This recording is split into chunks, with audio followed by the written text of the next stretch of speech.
So we got our yearly boxer versus MMA fighter debate. We had Jon Jones versus Tyson Fury last year. We've had Mike Tyson versus pretty much everyone. There were even people back in the day, and probably still now, who thought that Floyd Mayweather would beat Conor in an MMA match. And now we got Ryan Garcia calling out Sean O'Malley for an MMA fight, while he has a fight scheduled against Devin Haney, by the way, which is an extremely tough fight for him. I don't know if he's looking past Devin Haney, but he seems very serious about this MMA thing. He's been talking on Twitter. He's been going back and forth with Sean O'Malley. He went on the MMA Hour the other day and talked about it. That's already been done. Yeah. I know I'm gonna knock him out in boxing. That's not even fair.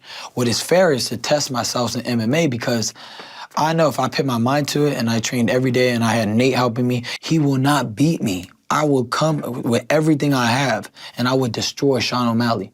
In the UFC? In the UFC. Saying he would destroy Sean O'Malley if they fought. It wouldn't even be close, which is extremely delusional. Now, I know as a fighter, you have to be delusional. You have to think you can beat everyone on the planet. You can't get to the top if you don't think that way. Last year, when the whole Tyson Fury versus Jon Jones debate was going down, Tyson Fury was saying he would absolutely destroy Jon Jones if they fought. If they walked into a room together, he would be the one walking out, which I think most of us know isn't true. Jon Jones would do unspeakable things to Tyson Fury in a street fight, the same way Sean O'Malley in a street fight, in an MMA fight like they're talking about here, in any form of martial arts that isn't strictly boxing. Kickboxing, Muay Thai, Jiu-Jitsu, any form of wrestling, Sean O'Malley would easily beat Ryan Garcia. We all saw what happened when James Toney crossed into MMA and fought Randy Couture. He got absolutely destroyed. The second Randy Couture shot a takedown, Toney had no clue how to defend it. He got him to the ground easily and submitted him in the first round. James Toney didn't even land a single punch. If Ryan Garcia and Sean O'Malley did somehow happen, which I don't expect it to, and honestly I don't really care to see it, especially if Sean O'Malley has the belt. If Sean O'Malley's still the champion, I don't want to see this fight, because there's so many good contenders who deserve a shot at the title, like Merab and Corey Sandhagen. But say Cheeto goes out there and beats O'Malley and they put on the Garcia fight, I wouldn't be that upset. But if O'Malley and Garcia did fight, Sean would be able to take him to the ground and submit him easily. I know Sean isn't really known for his wrestling, but relative to Ryan Garcia, he's the best wrestler on the planet. Ryan Garcia said on his interview with Ariel Helwani that he would be able to compete in the wrestling because he's a natural and he beat his security guard in a wrestling match. Yeah, I'm a natural. You don't understand. I'm a natural wrestler.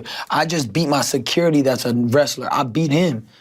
I'm strong and I got crazy conditioning. I looked up Ryan Garcia wrestling and there is literally nothing. The only thing I could find of him doing some sort of groundwork is he did a jiu-jitsu lesson for a video with Henner Gracie. There is zero doubt in my mind that if Sean O'Malley wanted to, he could take this fight down with a double leg, a ankle pick, it does not matter. Garcia won't know how to defend it the same way James Toney didn't know how to defend a low single from Randy Couture, and he would find some sort of submission in the first round, but he doesn't even need to take this fight down. O'Malley can beat Ryan Garcia on the feet easily. Only a few leg kicks and I think Ryan Garcia's done. We have seen time and time again where untrained guys or boxers go in and take a leg kick and they can't. And not that this really matters, but Ryan Garcia has the most susceptible stance to leg kicks. All Sean would have to do is sit on the outside out of boxing range and kick at Ryan's legs a few times, because Ryan's just gonna have no idea how to defend a kick. Not just the leg kicks, but also the body kicks, also the head kicks. There's no way he knows how to defend a teep to the body. Those would be absolutely devastating. He wouldn't know how to defend a push kick. He wouldn't know how to defend a head kick. He would probably try and defend it like he defends a punch, because that's what he's used to, where he'll put one glove up, but you can't block a head kick with one hand. And even if O'Malley decides for some reason he wants to test himself in the boxing with Ryan Garcia, O'Malley is a very good boxer. That's his best attribute. Now, is he a better boxer than Ryan Garcia? No, of course not. But he's not a bad boxer, and he's one of the only guys in the 135-pound division that can match Ryan Garcia's power. He has legit one punch knockout power, can knock anyone on the planet out, and if he catches Ryan Garcia with his chin up, he can knock him out for sure. Not only that, but the gloves are completely different in MMA. A lot of stuff Garcia likes to do in boxing and a lot of boxers like to do, like holding a high guard, does not work in MMA because the gloves are smaller. It's much easier to pick out your shots and find the holes in your opponent's defense, and if Ryan Garcia brings over a lot of what he does in boxing, it's not going to transition to MMA. But most likely Sean O'Malley would just sit on the outside, kick at his leg a few times, times. It would only take maybe 2 or 3 leg kicks for Garcia to go down. And if this fight were to touch the ground once, it's over. Garcia is just completely out of his element there. And honestly, just looking at the top 15 of the bantamweight division, he does not beat any of these guys. Imagine what a guy like Merab or Aljo or Cejudo would do to him on the ground. They take him down easily and submit him. Imagine what Jonathan Martinez, who is known for finishing people with leg kicks, would do to his legs. And this whole boxing versus MMA debate has always been a little silly to me, because I think we all know that the MMA fighter would win in 99% of scenarios. This is actually an argument me and my dad get into quite a lot. You know, he was a big boxing fan in the 80s and 90s, and he just swears those guys would beat the MMA fighters of today. Now, if Ryan Garcia were to devote the next 5 to 10 years of his life to training MMA, training jiu-jitsu, wrestling, Muay Thai, learning how to defend kicks, learning how to defend takedowns, then he might be able to compete with some of these guys. He's still very young. He's only 25 years old. He's obviously got a great mind for combat, but right now, or even with a 4 or 5 month training camp, he stands no chance against Sean O'Malley. Now, in a boxing match, Ryan Garcia would absolutely beat Sean O'Malley. Now, Sean does have a chance. He hits very hard, and Garcia doesn't have the best boxing defense. But Garcia has been training specifically boxing his entire life. He's been a professional since he was like 17. He has 25 pro fights, but Sean O'Malley would do better in a boxing match against Ryan Garcia than Ryan Garcia would do in an MMA match against Sean O'Malley. And that has been proven time and time again. Anderson Silva went into boxing and beat Julio Cesar Chavez Jr., which I get it, Chavez Jr., especially at the time, was not the highest level boxer, and a lot of boxing fans call him a disappointment. I would as well. But he was still a world champion only a few years before, and let's not act like Anderson Silva wasn't 44, 45 years old at the time, almost 10 years older than Chavez Jr. And then we had a few months ago Francis Ngannou go into boxing and almost beat Tyson Fury, who a lot of people say is the best heavyweight boxer on the planet, in his first professional boxing fight. I at the time thought Francis won. I've gone back and watched that fight a few times, and I go back and forth on who I think won. Right now I think Tyson won, but it was an extremely close fight and it shouldn't have been. So there is no doubt in my mind that Sean O'Malley has a much better chance at beating Ryan Garcia in a boxing match than Garcia could ever dream of having in an MMA match against Sean O'Malley. Now, I don't expect this fight to happen. As I said, Garcia is going to fight Devin Haney, I think on April 20th, which is a very tough fight for him. I'll probably do a prediction video on that later down the line. And also, Sean O'Malley is fighting Cheeto next week. My prediction video will be out for that on Wednesday or Thursday. And as long as Sean O'Malley is the champion, I don't expect this fight to happen. And even if Cheeto beats him and Sean loses the belt, I don't think Dana will put this fight together. But I kind of hope it does happen, just so we can finally put this debate to rest for the millionth time. But anyways, that's the end of the video. If you are new here and you did enjoy, please be sure to subscribe, turn on post notifications, like the video, and I'll see you guys in the next one coming tomorrow.